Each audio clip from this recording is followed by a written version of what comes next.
Општина Велес го ревидираше документот за годинава кој се однесува за помош и поддршка на лица во социјален ризик. Се работи за локалниот акционен план за поддршка на лица со инвалидност и помош на стари лица. Рокот за реализација на активностите со ревидирањето е продолжен до 2020 година.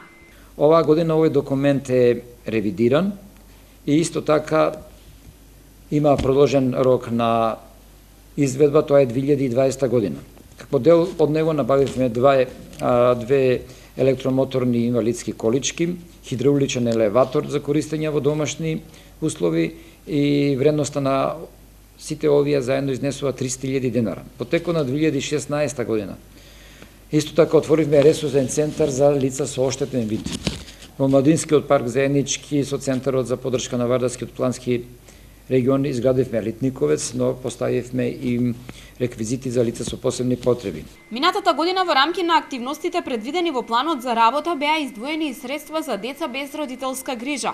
Општината ја продолжи и соработката со Црвениот крст и во 2016 со своји средства го поддржа одбележувањето на денот за борба против гладта.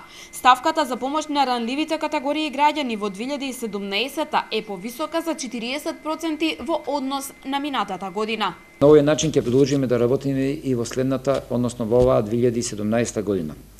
Општина Велес дополнително ќе вложи средства за подобар живот на оваа категорија на наши сограѓани. Во програмата за работа имаме ставка за финансиска помош на членовите од загрозени семејства, која што претходно изнесуваше 600.000 денари, оваа година ќе изнесува 1.000.000 денари. Со тоа покажуваме дека ги зголемуваме овие финансиски средства за лицата од оваа социјална категорија. Од локалната самоуправа велат дека како минатите години, така и оваа ќе продолжи поддршката на ученици од семејства во социјален ризик.